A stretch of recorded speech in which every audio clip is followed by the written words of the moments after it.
양소영 변호사의 상담소.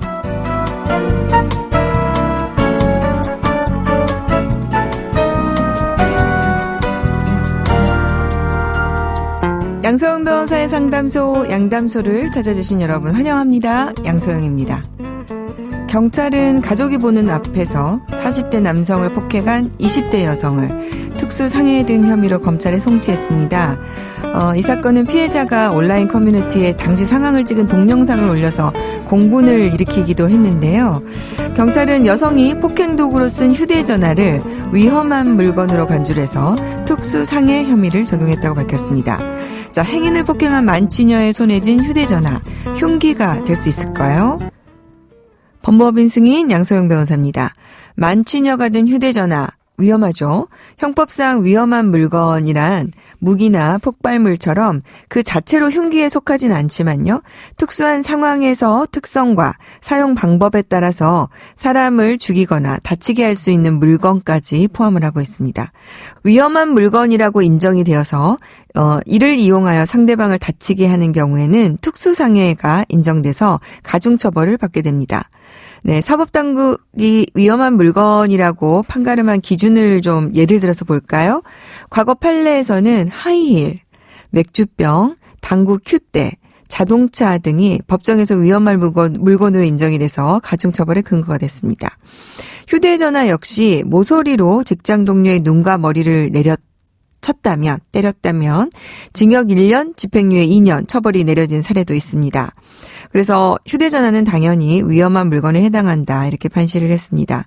자, 당시에 피해자가 직접 그 상황에서 입은 상해의 정도나 피고인의 고의성 등에 따라서 그 물건이 위험한 물건으로 보여질 수도 있는데요. 똑같은 물건이지만 상황에 따라서 달리 볼 수 있을 것 같습니다. 그런데 이제 일반적으로 그 휴대전화의 단단함이나 그것을 사용하면서 가격한 부위나 이런 것들을 봤을 때 위험한 물건으로 판단될 가능성이 매우 크죠. 그래서 조심하셔야 될 것 같고요. 저희 갑자기 사법시험에서 생각이 나네요. 장난감 총으로 이렇게 됐을 때 이것을 흉기로 인정할 수 있느냐 없느냐. 그것도 문제로 나왔던 것이 기억이 나는데요. 어쨌든 그러니까 폭행은 하면 안 되는 일이죠.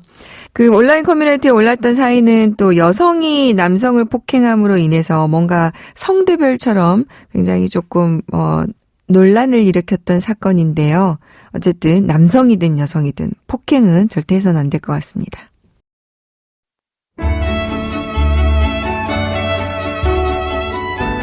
당신과 함께합니다. 양소영 변호사의 상담소. 넷플릭스 시리즈 소년 심판이 인기를 끌면서 또다시 촉법소년 연령이 도마에 오르고 있는데요.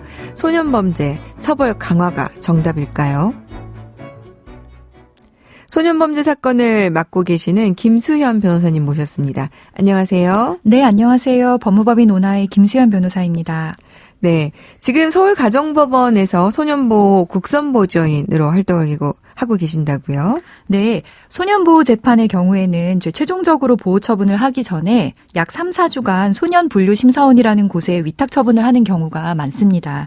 소년분류심사원은 보호소년의 비행의 원인을 찾고 어떠한 처분이 적절할지 면접조사를 하는 곳인데요. 이렇게 보호소년이 소년분류심사원에 가게 될 경우 법원은 필수적으로 변호사 등 적정한 자를 국선보조인으로 선정해야 합니다. 네. 저는 이러한 국선보조인으로 이제 서울가정법원에서 2018년부터 활동해 오고 있습니다. 네. 그 국선보조인에 대해서 궁금해하시는 분들이 굉장히 많으신데요. 그러면 이제 국선보조인으로 선임이 되시면 네. 이러한 이제 보호소년을 위해서 어떤 역할을 좀 해주시나요? 저희가 처음에 이제 국선 보조인으로 선정이 되었다고 부모님께 연락을 드리면 네. 부모님께서는 저희가 마치 형사사건의 변호인과 같은 역할을 하신다고 생각을 하십니다. 그래서 자기 아이가 무조건 약한 처분을 받을 수 있게 도와달라는 말씀들을 많이 하시는데요. 만약에 그렇다면 저희의 명칭이 변호인이었겠죠. 그런데 저희는 보조인이라는 명칭을 쓰고 있습니다. 즉 보조인이라는 것은 아이가 꼭 약한 처분을 받게 해달라고 하는 것이 아니라 이 보호소년에게 가장 적정한 처분이 무엇일지에 대해서 법원에 전달을 하는 역할입니다. 그렇기 때문에 꼭 보호소년의 편만 드는 것은 아니고 법원의 조력자 역할도 하신다고 생각하시면 됩니다. 네, 그래서 이제 국선 보조인이라고 명칭을 하는군요. 네. 네. 자, 그럼 이제 본격적으로 촉법소년 연령에 대한 얘기를 한번 해볼게요, 변호사님. 네. 1953년에 만들어진 현행 촉법소년 기준이 지금 현실과 맞지 않다는 의견들이 나오고 있어요. 네. 윤석열 대통령 당선인도 지금 이 부분에 대해서 공약을 내놓은 게 있군요. 네. 촉법소년 적용 연령을 만 14세에서 12세로 낮추겠다 이렇게 했네요. 자, 여기에 대해서 변호사님 생각은 좀 어떠십니까? 네. 만일 촉법소년 연령을 만 12세로 낮추려고 한다면 지금 현재 형사 미성년자 연령이 만 14세이기 때문에 그 형사 미성년자 연령도 맞춰서 낮춰줘야 합니다. 그러면 형법 개정이 먼저 선행되어야겠죠. 네. 그런데 형사 미성년자의 연령이 어느 정도여야 하는지에 대해서는 생물학적이나 또는 과학적으로 획일화된 기준은 없습니다. 네. 그렇기 때문에 국민 대다수의 의견, 또 각국의 입법례, 그리고 우리나라의 구체적 사정을 충분히 조사하여서 최선의 기준을 정해야 한다고 생각합니다. 다만 현실적으로 촉법소년 연령을 낮춘다 하더라도 그러면 늘어날 범죄 소년에 대하여 어떻게 형사처벌할 것이냐의 문제는 여전히 남는다고 생각합니다. 사실상 10대인 소년범에게 벌금형이나 집행유예 등의 형벌은 교화도, 위화도 그 효과가 적다고 생각하기 때문입니다. 네. 약간 좀 우리 변호사님 입장에서는 좀 신중하거나 부정적이거나 이런 뉘앙스로 좀 느껴지는 부분이 있는데요. 네. 실제로 변호사님이 다뤘던 소년범죄 사건을 겪으실 때 그 경험을 통해서는 어떠셨어요? 제가 최근에 이제 겪었던 사례를 좀 말씀드리려고 하는데요. 네. 전국 가정법원 중에 사실 이제 가장 큰 규모인 서울 가정법원의 경우에는 소년보호, 가정보호, 아동보호 사건을 한 개의 단독 재판부가 맡아서 총 6개의 단독 재판부가 있습니다. 이는 곧 가정폭력과 아동학대가 있는 가정 환경이 범죄 소년을 만들어내기 때문에 세 종류의 사건이 결코 분절되어 있지 않다는 것을 의미하는데요. 네. 예.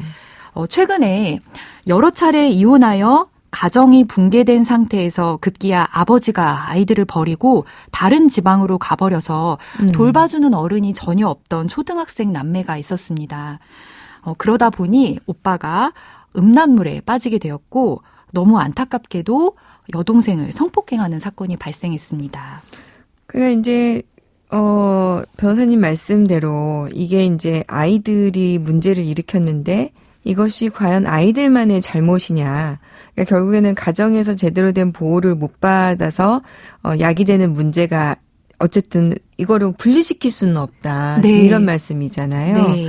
너무 참담한 사건이에요, 사실. 네, 맞습니다. 앞으로 이제 이 아이들이 어떻게 어른이 돼서 어떻게 자랄까 참 걱정인데요. 어떻게 진행이 됐습니까, 이 사건은? 네, 말씀하신 대로 정말 너무 참담한 사건이었죠. 하지만 이 사건에서 더욱 안타까운 것은 그 남매의 보호자가 전혀 보호 의지도 없고 그 환경도 여의치 않았다는 것입니다.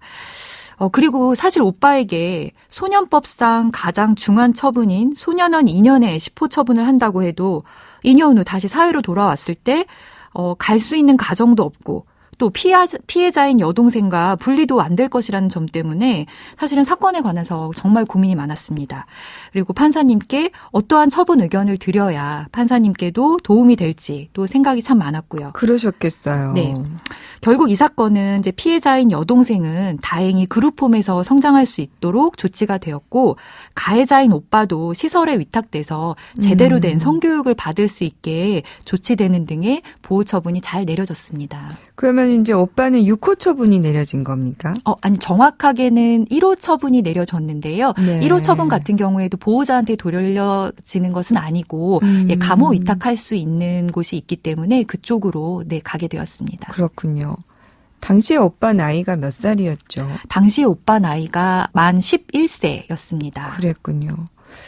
참 환경을 개선하지 않은 상태에서 이 보호처분 기간을 늘리거나 형사처벌만 늘릴 경우에 사실은 드라마 소년심판 마지막 장면처럼 소년 재범이 만들어질 수 있는 것이어서 참 문제인데요.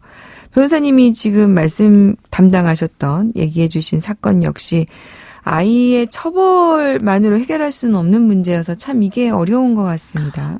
네, 맞습니다. 앞서서 제가 말씀드린 사건 같은 경우에 저는 이 사건의 기록을 보면서 가장 잘못한 사람은 그 남매의 보호자라고 생각했습니다. 그러니까요. 지금 보호자의 보호 의지도 없었다는 거 아닙니까? 네.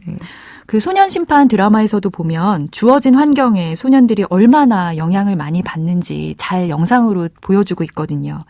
재범을 막기 위해서는 무조건 소년만 탓할 것이 아니라 저희가 소년의 환경을 들여다봐주고 소년에게 믿을 만한 어른이 있다라는 점도 깨우쳐주면서 이 사회를 살아갈 수 있는 힘을 길러줘야 한다고 생각합니다.